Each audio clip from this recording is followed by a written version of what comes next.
Cedric Berfield trade umiinit. Boss Al Francis Chua nagsalita na. Ito ang si Cedric Berfield, mga chong, ang player na pinakamainit ngayon pagdating sa usaping trades. Gusto na nitong umalis sa Blackwater Bossing dahil alam niya walang mangyayari sa kanya sa nasabing koponan. At nitong mga nakaraan, maraming teams ang lumalabas na interesado kay Cedric Berfield. Una nang natanong dyan si Coach Tim Cone kung saan open ito sa posibilidad na kuhanin si Cedric Berfield, pero marami nga daw silang factors na kinoconsider bago sila magdesisyon. Una ay kung mag-fit ba ito sa kanilang koponan dahil kilala si Berfield bilang offensive player. Titingnan pa ng Ginebra kung makakasabay ito sa kanilang sistema ng triangle offense nang hindi bumababa yung kanyang performance. Isa pa sa factors na kinoconsider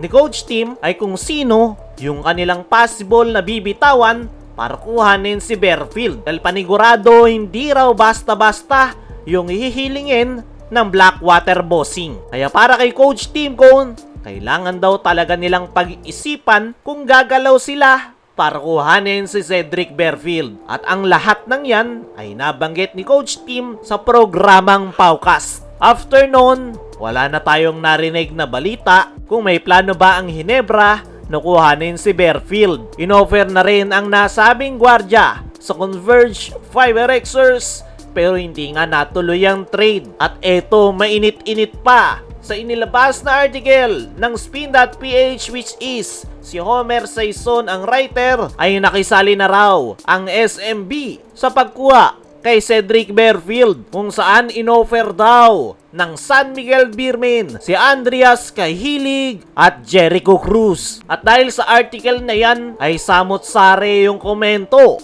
ng mga PBA fans kung saan ginto kapalit ng tanso. Sinasabi nila na matanda na raw si Jericho Cruz para maging kapalit ng all-star caliber na si Cedric Berfield. Para sa akin, mga chong, ay medyo okay yung trade na yan. Well, okay pa naman si Jericho Cruz plus meron pang Andreas Cahilig. Pero mas mataas pa rin talaga ang trade value netong si Cedric Berfield dahil bata pa at sobrang taas talaga ng potensyal. Kaya naman hindi may iwasan yung ilang mga PBA fans na nagre-reklamo at binabatikos na naman ang San Miguel Corporation. Dahil dyan ay nag-comment na mismo si Boss Al Francis Chua kung saan sinabi nito na hindi daw totoo yung nilalabas na balita ni Homer Saison. Never pa daw silang nag-offer ng trade para makuha si Cedric Berfield sa Blackwater. At tinawag pa nito na mahilig gumawa ng story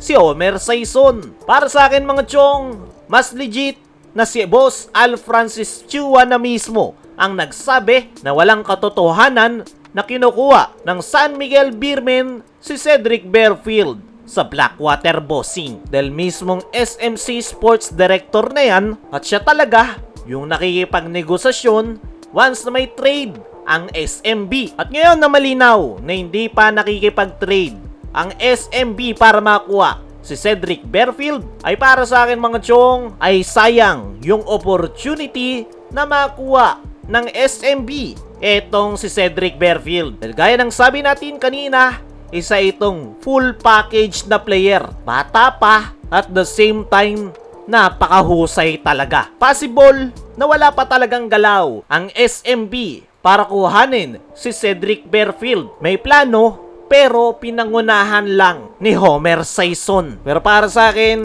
sayang talaga etong si Berfield sakaling hindi kukuhanin ng SMB. Pero tignan na lang natin sa mga susunod na mga araw kung ano yung magiging development sa pagtitrade netong si Cedric Berfield. Samantala, grabe ang pinagdaanan ng Gilas. Cancel muna ang kanilang tune-up game. Ito nga ang ating national team na Gilas Pilipinas ay kasalukuyan ng nasa Australia. At meron nga silang nakaschedule na tune-up game ngayong araw sa New Zealand. Ang kaso hindi na nga yan natuloy dahil sa weather condition sa New Zealand capital. Stranded nga ang inabot ng ating national team, kaya naman nagdesisyon na sila na i-cancel na lang yung kanilang magiging tune-up game. At para sa akin mga chong, malaki ang magiging epekto niyan para sa Gilas Pilipinas.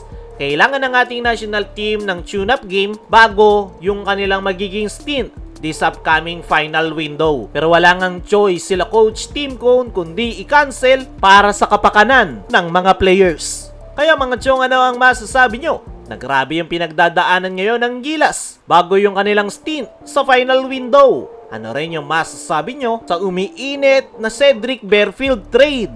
I-comment mo lang dyan sa ibaba.